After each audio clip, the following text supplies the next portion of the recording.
As I got another rhyme, another rhythm for y'all to listen. I'm never quitting on my mission, I'ma roll with what I'm giving. Got some ambition, this new edition, filling positions. Looking at the void in myself and feeling what's missing. Better watch the way you going, better go in the right direction. In the moment you stressing, but you gon' be counting blessings. And I know that for certain, keep on working, open curtains. Haters swerving, cause they ain't ready for your final version. Whoa. I'm never gonna give up, fall down, I just gotta get up, yeah. You're listening to the Tom Ficklin Show on WNHH-LP 103.5 FM, your home for community radio. I have the three mighty gents with us, with me today, and it is whenever you're going to hear this, it's today in some places, but it's tomorrow elsewhere, and particularly it's tomorrow in Australia. And gentlemen, I've been starting with that recently, just to kind of indicate that time is somewhat of an invention, and then there's something called eternal time, and I'd like to even call sacred time, or even liberation time. So whether it's when did the Alpha start again, gentlemen?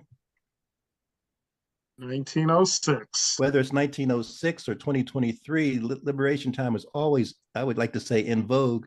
And we're going to talk about not necessarily a vogue from a fashion standpoint, but what does liberation and integration and academic schools and so-called elite schools and our presence here in America mean as we kind of walk this journey of peace? Can we create peace on earth, goodwill toward women, children, and men? And particularly, we're going to focus on Alpha Phi Alpha, fraternity that you may or may not be aware of, but I have three gentlemen that's going to kind of bring us up to speed with their historical legacy, and it's a significant historical legacy. And I guess I want to mention that whether in terms of that 1906 period, just as a historical context, I'm always urge people to kind of keep in mind that something was going on in the spirit world and the ancestor world and the political world and economic world between 1900 and 1915. When you think of the fraternities starting, the sororities starting, the Urban League starting, Booker T. Washington had his deal going on with the Black Business League. You had Madam J.C. Walker going on with her beauty. You had a lot taking place, the Boule, the Alphas, the fraternities, the Kappas, the Deltas, you name it. And so this is just, it's important for us to remember that, in my mind, gentlemen, we're in that same period again. We have our legacy organizations that are still in existence, but where are we kind of moving in terms of our pursuit of liberation and liberty for folks that will kind of live 2 or 3 or 4 generations after us. But let's take the deep dive historically in terms of 1906. And L. Lucas is going to kind of kick us off, and his brother's also going to kind of weigh in, because they had a chance to do a pre-audition on Mondays at Beinecke last week or so. And they're going to reference that kind of context of dissemination, but also we're going to kind of brainstorm and add on a part 2. So Al, kick us off a little bit, and gentlemen, feel free to kind of introduce yourself and weigh in about why we are here today. Okay, so my role is to give you a little bit of context on top of the context that you just gave about what was going on in that era. And I usually like to start off by giving a shout out to those who've been working on publicizing the failure of New Haven's HBCU movement to succeed in getting the first HBCU back in the early mid 1800s. And so after that event fails, we then have a civil war in the United States, and after the Civil War, we have Reconstruction. And what I like to say about these gentlemen that we're talking about is that they're the children of Reconstruction. So one of the reasons that you see so much energy around this is because what they saw was Black excellence at its highest levels. Black congressmen, Black senators, Black business owners, Black Wall Street. So their existence, what they were surrounded by, the manifestations of possibility were actually right in front of them. Mm-hmm. And so they had no real filter about the possibility that they could achieve what they wanted to achieve And then, of course, Jim Crow hits. They see all the pushback, and so they end up having to understand that in order to take full advantage of the American dream, they're going to actually have to do some of this stuff on their own and push through. So, in 1906, up in Ithaca, New York, we have some men that are there that are studying. They had been there for a couple of years, gotten together. Some of them were greatly influenced by the Niagara movement, which happened in Niagara, New York, not that far from Ithaca, New York. There was a letter from W.B. Du Bois to young men, and a junior Niagara movement that we don't talk about as much as the actual Niagara movement that was going on. And all of these men were potentially influenced by this. Of course, this was a day when people actually read. There was no social media. Social media was writing, newspapers, periodicals, posters, magazines. And those were things that were passed around, information that was shared. So these men who had come from various, mostly HBCUs, but had grown up, some had grown up together, some knew relatives of each other, all got together, were concerned about making sure that they were able to succeed, in this case at Cornell University to start, and got together a social study club, which included everybody that was there, all of the Black folk that were there to try to make sure that they succeeded in an environment that was not as welcoming as it could be. And as a result of the success that they had, once they decided to institutionalize that as a fraternity, they then decided this is a good model. We should take it to other places. So off went to Toronto, University of Toronto. They went back down south to Howard and to Virginia Union. They went out to Michigan. They went to New Haven, Connecticut, Yale University, down to Columbia in New York, and pushed that model in those places. And that's what led to Alpha Phi Alpha being established on those chapters of Alpha Phi Alpha being established on those campuses, even before most of the other Black Greek organizations were even created. So the one at Yale still started in 1909. And as you know, most of the other Black Greek organizations come after that period of time, except for Alpha Kappa Alpha Sorority Incorporated, which came in 1908, but everyone else is after that. So this chapter that was part of Yale University at New Haven happened before there were even other Black Greek lettered organizations besides Alpha Kappa Alpha. And then I'll pitch it over from there to Brother Legend, who has done yeoman's work on those men who were here and their involvement in and around Yale and New Haven. Excellent. Brother Legend, Mr. Al Lucas has passed the mic to you, and the voice you were hearing was from Al Lucas, who's really the leadership of the New Haven Board of Alders in terms of the legislative services and a Yale undergrad. Brother Legend. Yes. Thank you for having me as a historian and former higher education professional to kind of continue the story about Zeta Chapter. It started with an incident in New Haven. Two Negro students who went to a restaurant, asked for service for food, and was refused on the basis of their color.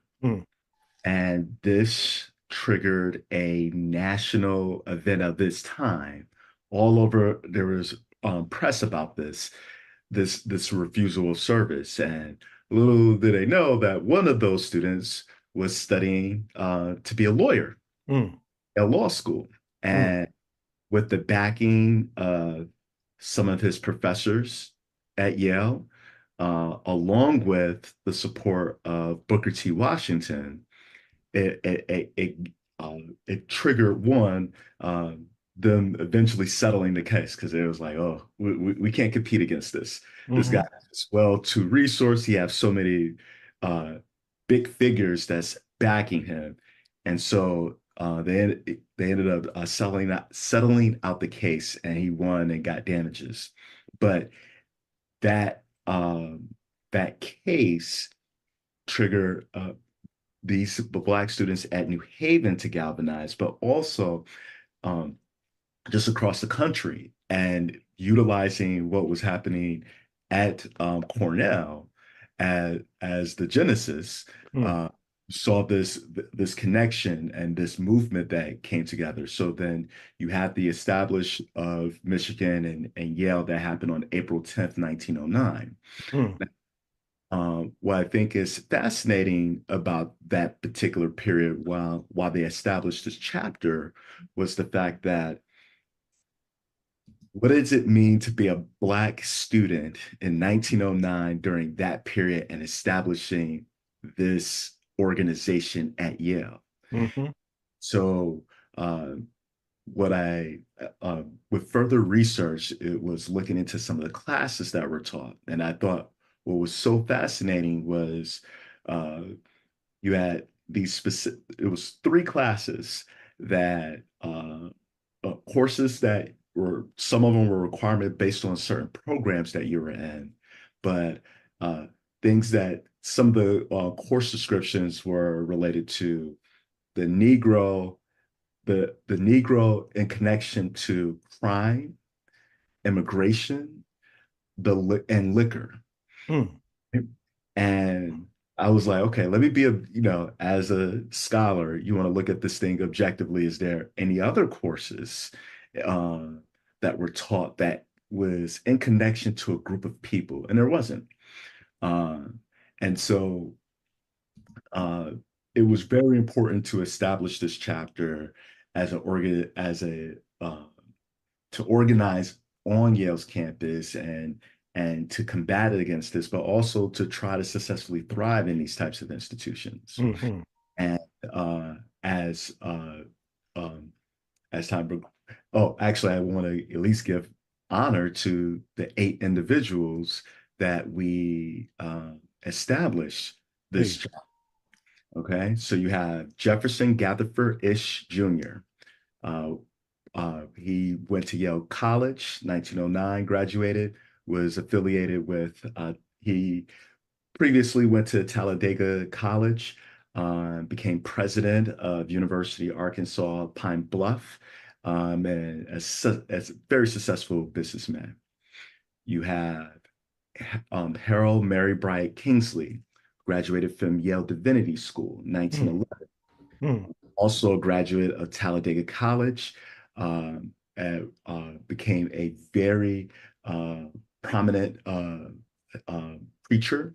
At one point, I think it was in 1935, he had the largest Black church in North America. Mm. Next individual is Dr. Arthur Edward Johnson. Now, although he went to medical school and or Yale Medical School, but he went as a non-graduate student, so he didn't earn a degree, but he took courses at the time. But affiliated with Howard University, he went on to pursue being a physician. But he died early. He died in the 1920s. Mm. But um, next individual is Dr. Ira McLean Mason. Mm-hmm. Went to Yale College, another HBCU affiliate with Talladega College, Tuskegee, Howard. He became a very noted professor in Chicago and a physician there. There was even talks that they was going to name a street after him. Mm. I wanted to dig a little bit more research to Mm-hmm. find that anecdote about him. Then you have Reverend Samuel Richard Morsell, another Yale Divinity graduate. Now, he also, along with pastoring, he became a prominent leader in the YMCA. And one interesting anecdote about him was that he took on a position in Westchester, a YMCA position in Westchester County in New York. And there was this, they wanted to keep the YMCA segregated. And Mm. he said it has to be integrated. Mm-hmm. And it ended up costing him his job.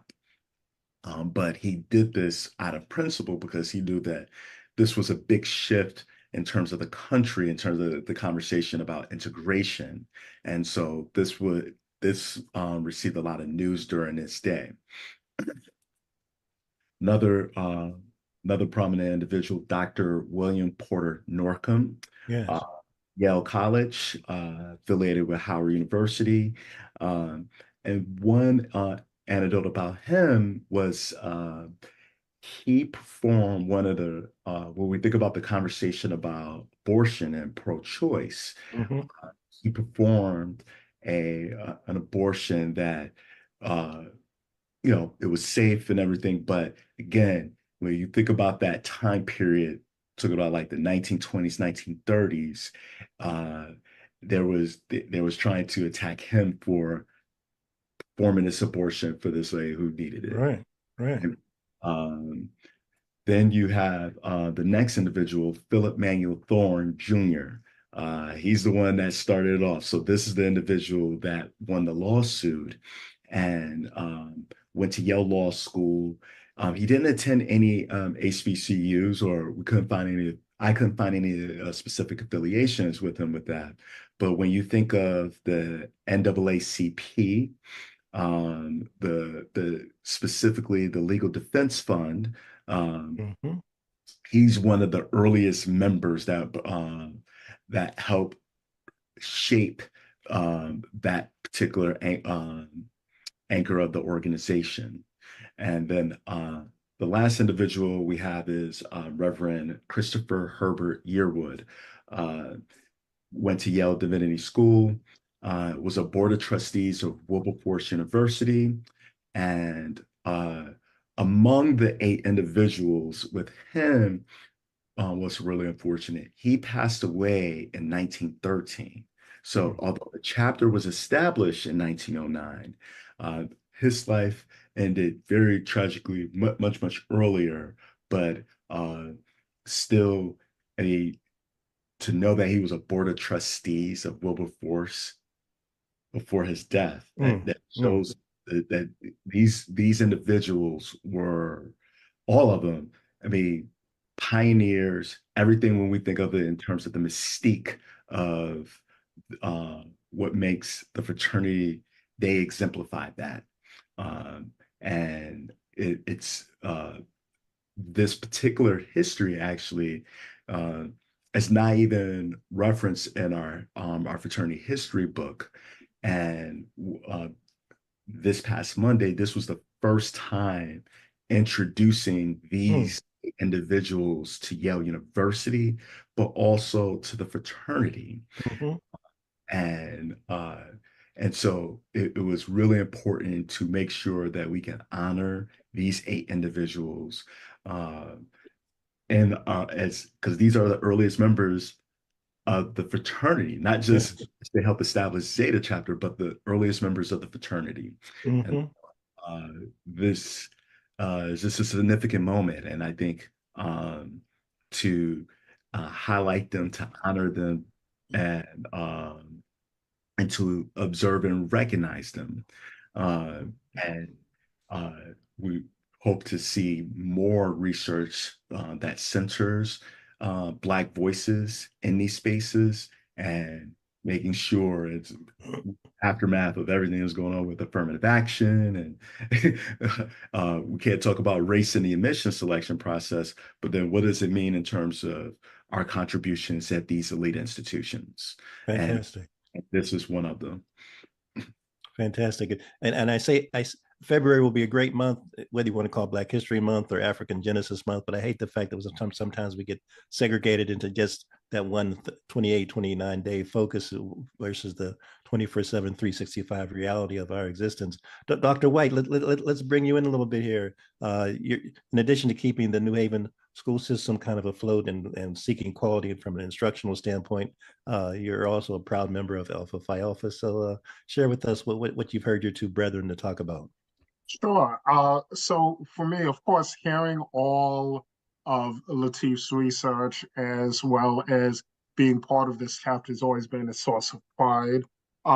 Through the fraternity, that was also my entry point in doing work in New Haven, getting involved in activities, working at the Q House when I was an undergrad at Yale. All of that was connected through the fraternity, which the goals of it are to build build a strong brotherhood to serve community. So, Mhm.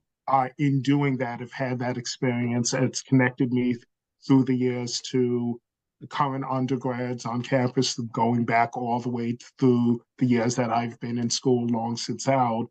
But it is a bond that connects people that I would, in no other circumstance, would I necessarily know. Someone who's graduating this year. I just had my 30th college reunion, so Mm. there's nothing that would connect across that, but connecting with these brothers, it's as seamless as family, connecting across these years. And I think it's important, especially as we are the oldest Black student organization on Yale's campus, to Mhm. continue to engage in that. The experiences of helping to establish the house, the AFM Cultural Center, all of those things come out of this experience. And being, like I said, for me, it helped begin my citizenship Mhm. in New Haven. Mhm. Mhm. The three of you, just looking at you and hearing Latif's kind of context and Al's referencing, really you hear this term great migration, in whatever period you want to think of the great migration. We've been migrating for since 1619 or before. You bring in the Spanish history.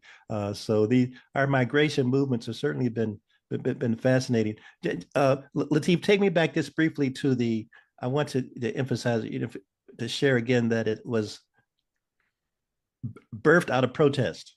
That Yeah. are you hear about Nat Turner and DeMarc Vesey, and even I like to reference people to kind of I throw out the word David Walker to folks, and they'll say who, and I say, well, just look them up. But we've been protesting on a large scale, small scale, and some people say protesting has been ineffective, but on the contrary, you guess it's part of our legacy, and there are some successes.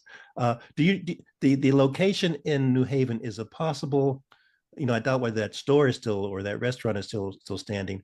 But has your research proven what block or what part of New Haven it might have? I'm just thinking, Al and Paul, if some sort of plaque or something needs to be put up in that location to the extent that we could identify it. Yes. Oh, so that's a very good question. The restaurant is called the Grinning Brothers. I don't think that restaurant exists anymore. Uh, However, I would say that in terms of protests, and in connection with how it what galvanized to establish the chapter, for the 114-year history has been a central thing. When you think about the 1960s, and Mm, Dr.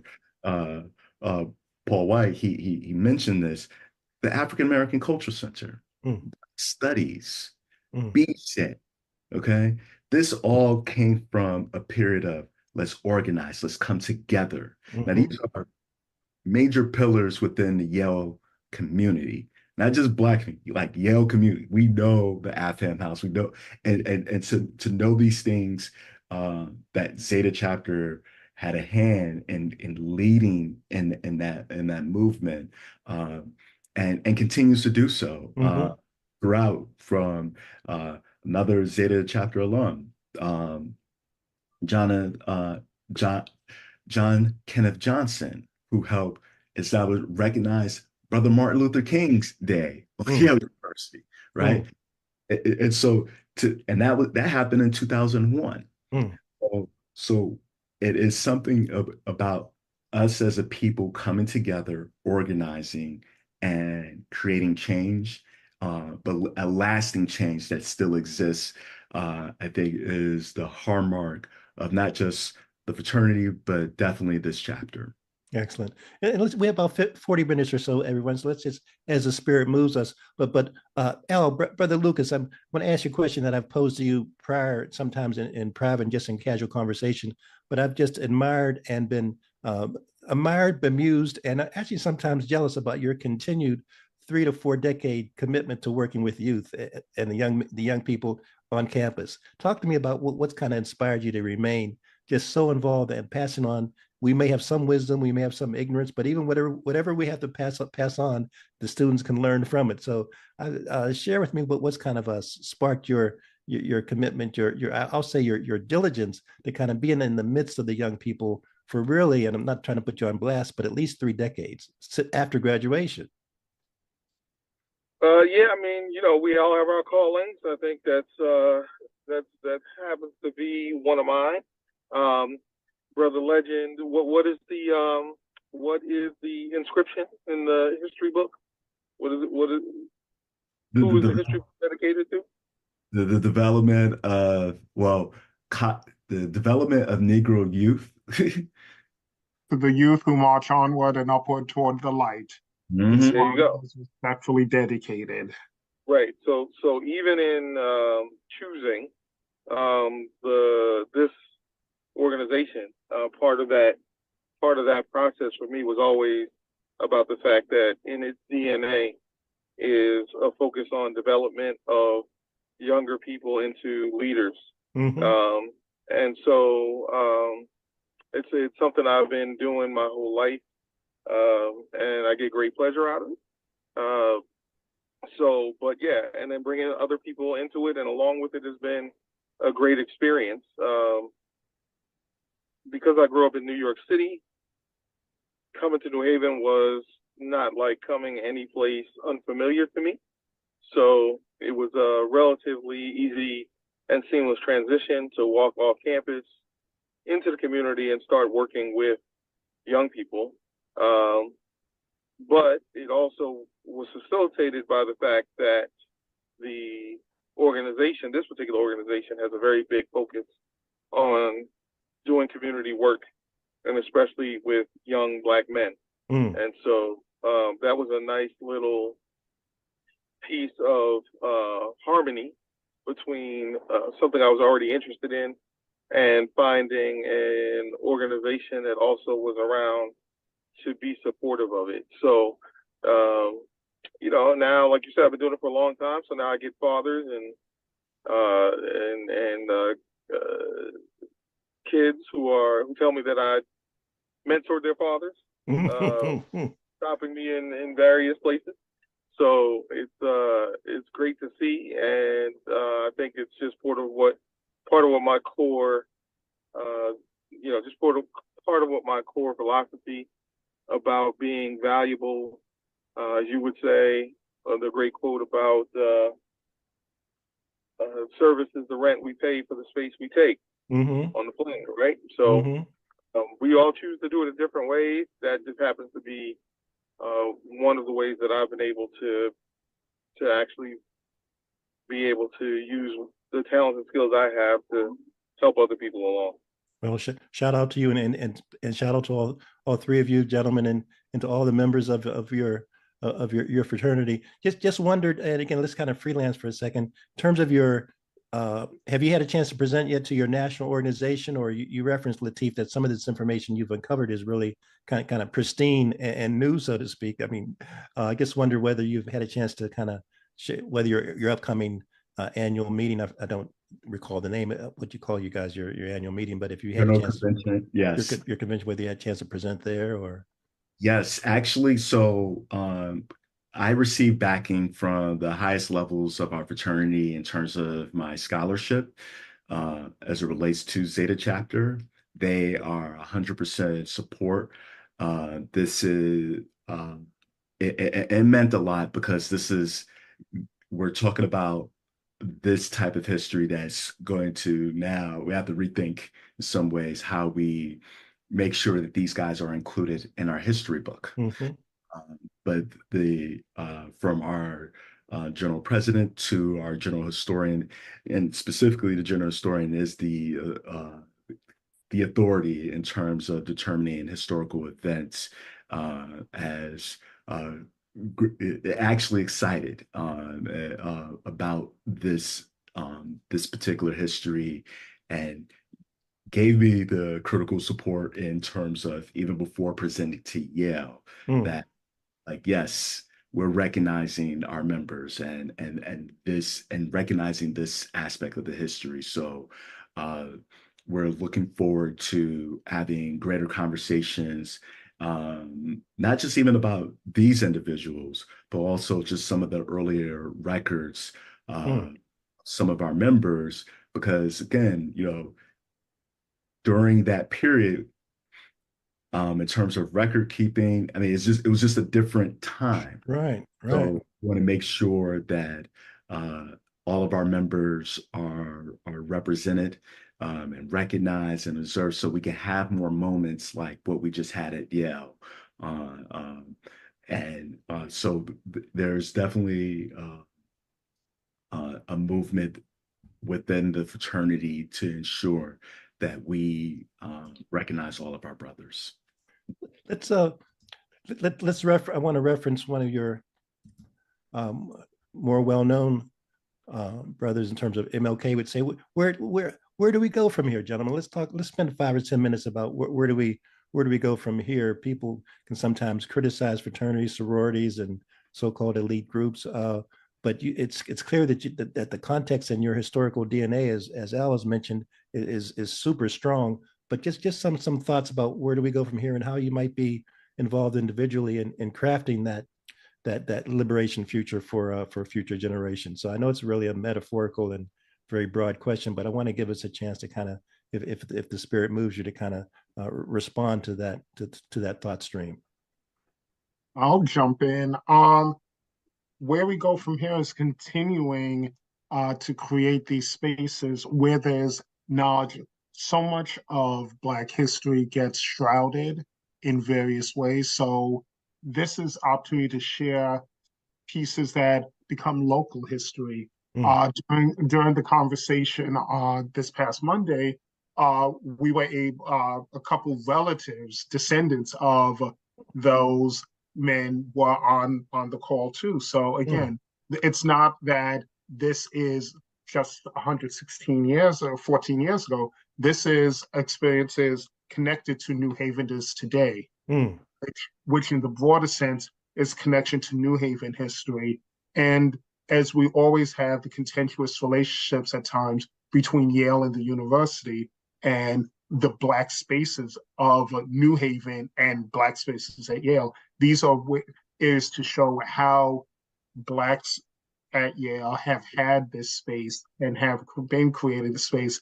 Of course, we know about Dr. Boucher and being the first to receive the PhD, first African American to receive, and that's fantastic. And it's, again, part of building of the legacy that we have. This is another link in that chain of the history that ties African Americans to the experience of Yale and New Haven, and needs to be shared so that we continue that what people have done, because this is a community built and found the basis of which where everyone is tied to the history. We know how proud everyone is if they attended Hill House High School. It is one of the things you find out first or Wilberforce.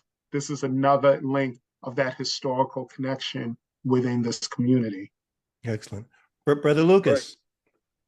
Yeah, I'll jump on there. Speaking of Hill House High School, so one of our chapter alum is Levi Jackson, who was captain of the Yale, first Black captain of the Yale football team, and a proud Hill House High School alum.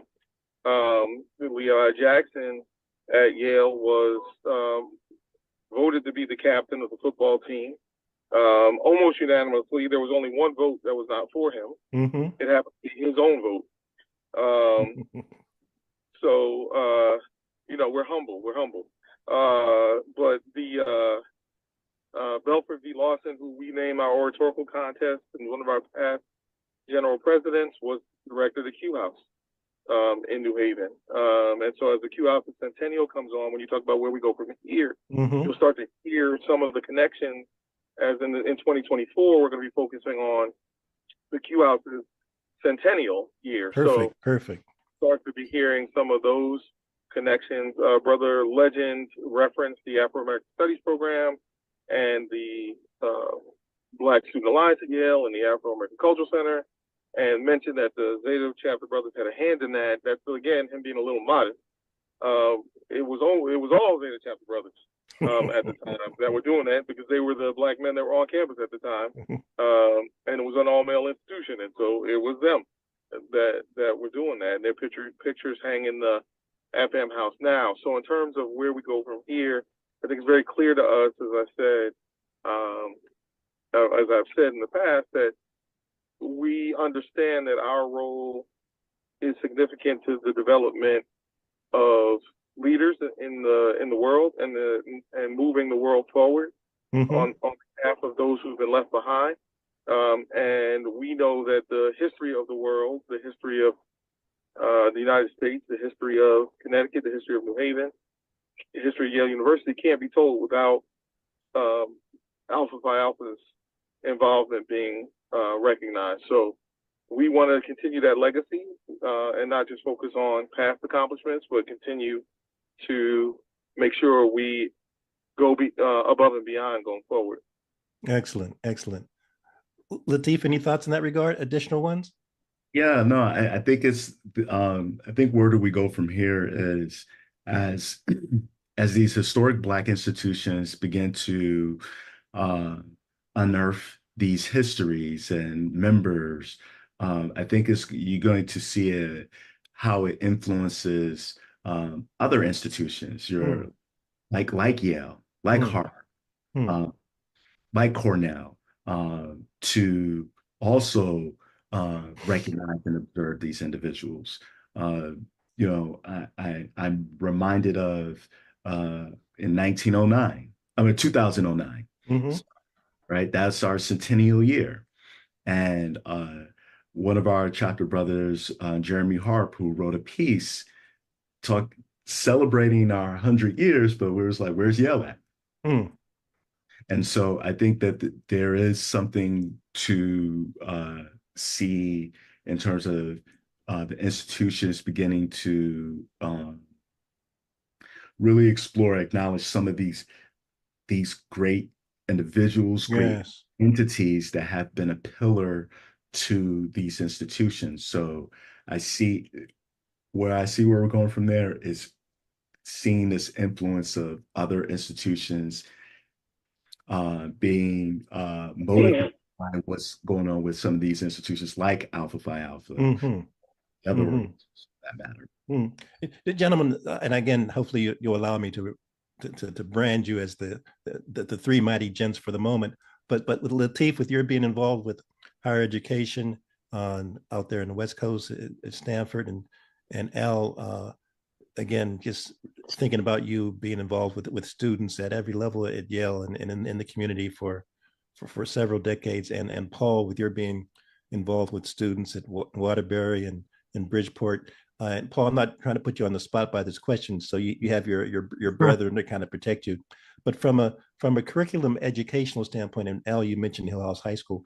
What are some of the challenges? And again, just looking for some general thoughts about influencing and or improving the high school curriculums, given the strategic position that Paul you hold and Al you hold as a mentor and wise advisor here in New Haven, and just your Alpha membership is so broad and so many significant educators or members of the fraternity. I was just wondering in general, Paul, to give you a chance to kind of comment about the opportunities to, if not influence curriculum, changing curriculum, improve curriculum. I think I've laid my cards on the table.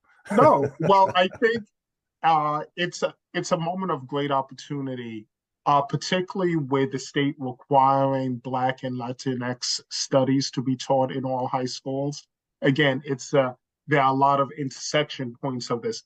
The same way at the National African American Museum in DC, there is a segment that is dedicated to the Greek-led organizations commonly called the Divine Nine, which are the 9 historically Black Greek-led organizations. It's the same way that as we talk about these courses and social movements and the connections, there is a place to talk about these organizations, but also the contributions that have been made, what the future holds, and the spaces to do that. Kids know many of our schools have drill teams, step teams. They see that social media has connected a lot of it to these experiences. And so there's a place, and going back to what Brother Legend has done, there's a way to connect that to New Haveners, Hmm. particularly. So you see that you see a Hill House grad did that. You see someone from Wilberforce did this, and the connection. And like I said, it's not just our distant past, but our modern history as well. And that's a great connection point, both from the civic standpoint, but also from the general African American Latinx perspective as well. So are there any opportunities to directly impact the courses that are taken, or maybe Paul elaborate on the my mind goes to Senator Doug McCrory and your efforts and other efforts to make this option up, but it's optional in terms of I guess the Black Studies. It's not mandatory, but it's Oh, it's required. It's a required course that by next year it'll be a required course required. Okay. In all high schools. So there's no defined coursework in it. So there's room for development in this. What does that look like? There are standards, but the curricula will vary from district to district. And like I said, in New Haven, I see there's an opportunity to include the local historical perspective in that as well. Excellent. Brother Lucas, any thoughts? Any thoughts in that regard? Yeah, let me jump in on that too. Yeah, well, two things. One is a lot of it is infusion and immersion in New Haven, because most of the high-level Black administrators in New Haven belong to these organizations. So it's happening in the system just just by showing up to school. At the same time, at the next level, David Prosper over at the University of New Haven, a proud member of Kappa Alpha Psi fraternity, you can appreciate that, is over there running classes. He actually has a class as part of the curriculum over there on the Divine Nine that he's now done, I think, for the last 3 semesters that he has students in. So it is becoming something that is working its way into curriculums in various iterations. And so we find creative ways to do it. There was just a big college fair in New Haven. We had 600 of the public school students come through. And at that event, we made sure that the Black Greek-led organizations, including ours, were featured and present. Many of our students are aware that these organizations exist and even asked the counselors from the various colleges if these organizations exist, because that impacts their interest in whether they want to go there or not. Several of them, just as a footnote, several of them got automatic acceptances that day. So kudos to our local students who have been automatically accepted to various colleges that day. And the ones that they're going to choose are going to be ones that have historically Black fraternities and sororities on them. Excellent. Brother Lateef? Yeah, no, and I will say, with the aftermath of what's happening with affirmative action in the admission circles, you're going to see more push in terms of what the students are having to say about the connection, whether it's through legacy, whether it's through the various mentorship programs or scholarship opportunities that many of the Divine Nine organizations have in developing the youth. So you're going to see, yes, they can't check a box to say, hey, I am Black or I'm African American, but you will see it in other aspects of the applications, whether it's through their extracurricular activities, whether it's through their personal essays. So we're going to see a different dynamic in terms of how they show up in these admissions applications, and then also how admissions professionals will be responding to the way these students are showing up during this post-affirmative action space.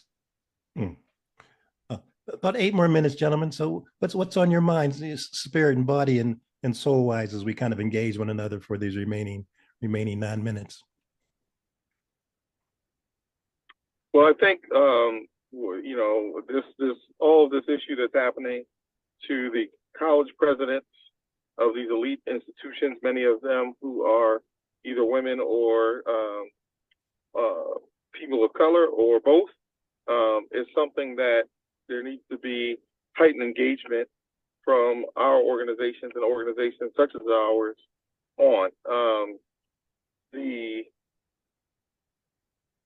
They have been made targets for something that they have not taken any negative movement in. You know, they've answered some questions to a congressional hearing, and now they're being asked to resign from their various seats. And I think the Harvard faculty came out relatively strong and behind their president. The board of governors there has been relatively silent on this one. Penn obviously went totally in the opposite direction and forced their president to resign. And then MIT, their board of trustees came out very strongly in backing their particular president. But I think this is an opportunity for organizations like ours to really stand up, because without these organizations and without an focus on inclusion and a focus on being open to have conversations and opening people's eyes, the place that we have on these campuses is not really being taking advantage of the presence that we have and the history that we have and the connection that we have. So I think there's an opportunity for these organizations to step up and really have a conversation back, and our members who are in Congress to talk to their fellow Congress people about that. Indeed. Brother Legend? Yeah, no, I actually echo the sentiments of Brother Lucas on this. You know, the Divine Nine, these have some credible pioneers, right? From your Martin Luther Kings. How many Martin Luther King institutes are at these various institutions, right? To when you think of Shirley Chisholm, Rosa Parks, all these notable figures that we celebrate and within these various institutions, but taking the lessons from them, right? Yes. You know, Martin Luther King gave us a blueprint. Thurgood Marshall has given us a blueprint. Frederick Douglass. So I think it will be for many of these prominent institutions to engage with the Divine Nine on these matters to help ease the try to ease some of the polarizations that's going on in the country, but then two, figuring out solutions that can help move the conversation forward, right? Because right now the tensions are very high, and all it takes is one word, one slip up, and you're the enemy, right? And so I think having these engagements with these historic organizations like the NAACP, like the Urban League, I think will help many of these institutions and how they navigate these conversations, because it's not just what's going on in the Middle East, but it's what's going on in America. That's right. And so I think that if more engagement with these historic institutions, I think there's a lot of lessons that we can glean from this, but also guidance in how we can move forward to have a more inclusive, diverse, belonging community that many of these institutions boast and ascribe. Dr. Paul White, I should say neighbor. You're around the corner. We're around the corner from one another. What are your thoughts in this regard as we wind down? Absolutely. We need a space for dialogue and to hear dissenting voices, because that's the only way we've ever advanced is through dialogue and hearing other sides and hearing all voices in situations so that we can move forward. The engagement, understanding, all of those things, because there's so many issues in our nation that have to be dealt with and addressed, as well as internationally. So it really is about creating the space for dialogue to have difficult conversations. I want to give everyone kind of a minute or so for the last word as we kind of wind down. And I'll throw out, Brother Al, you mentioned about the Negro youth, and I'm always amused how we've gone from Negro to African American to mestizo to well, you name it, Creole. So our identity has always been subject to media's manipulation. But in terms of youth, I wanted to ask the three of you to kind of take a minute or so and just address what do you want to say to our young folks these days about their future, and what kind of encouragement or thoughts or even challenges might you want to propose to them? Because truly, not to get too personal, I think Lateef, you're a little younger than the rest of us, but Paul and Al and myself, we're if we're not in the winter of our life, we hope to have. But I think you get my drift. But what do the three of you want to say to some of the young folks?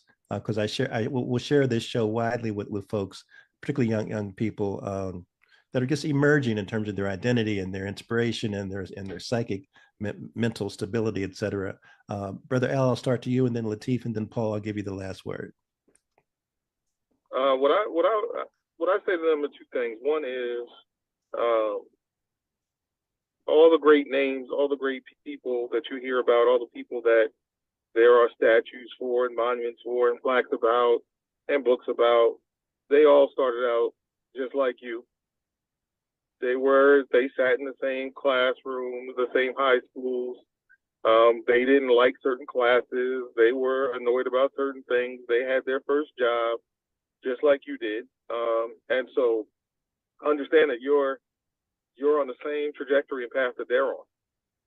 And eventually somebody's going to be writing books and monuments and plaques and all those things about you.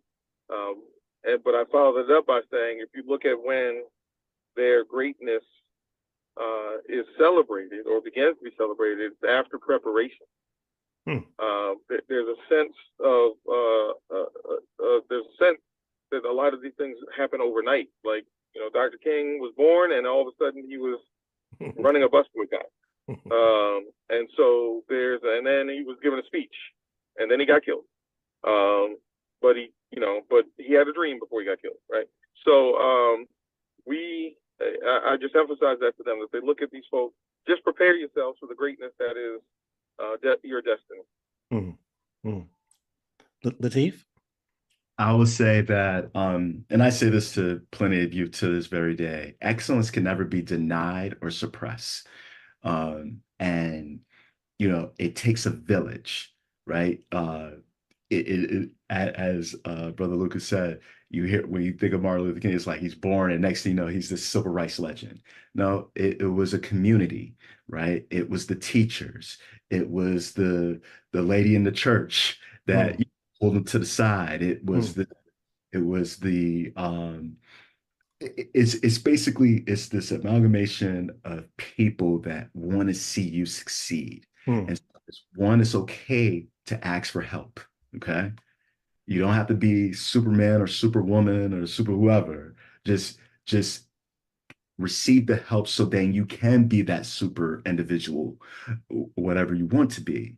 And that that's when you look at these notable figures from that we just mentioned, it came from this community of people that wanting to help see you reach your greatness and reach your excellence. And believe me, once you get there, it can never be denied, never be suppressed. And Paul, I want to get before I ask you to speak, it just occurred to me that with your background with in Waterbury and then Bridgeport with I wouldn't say a private school movement, but you've been on the public and private sector about in terms of educational experience.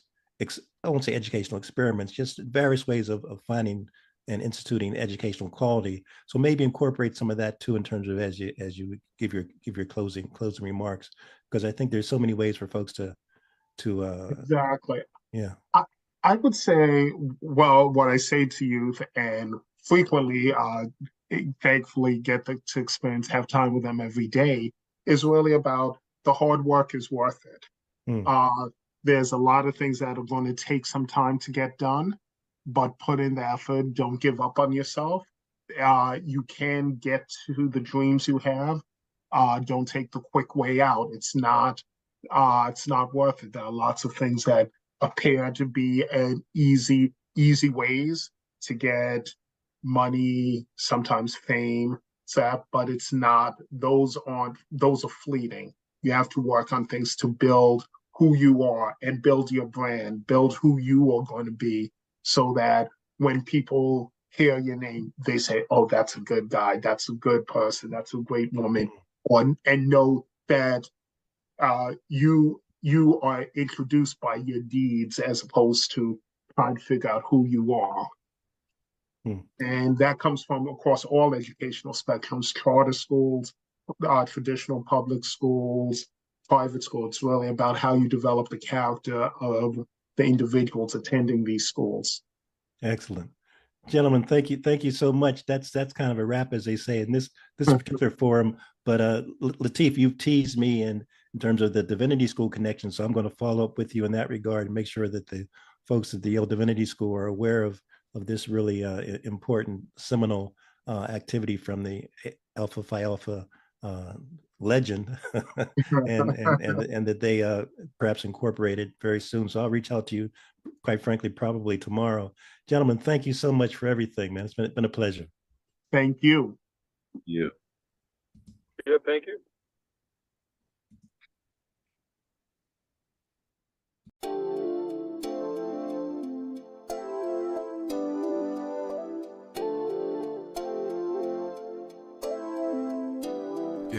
As I got another rhyme, another rhythm for y'all to listen. I'm never quitting on my mission. I'ma roll with what I'm giving. Got some ambition, this new edition, filling positions. Looking at the void in myself and feeling what's missing. Better watch the way you going, better go in the right direction. In the moment you stressing, but you gon' be counting blessings. And I know that for certain. Keep on working, open curtains, haters swerving, cause they ain't ready for your final version. Whoa. I'm never gonna give up. Fall down, I just gotta get up, yeah. You're listening to the Tom Ficklin Show on WNHH LP 103.5 FM, your home for community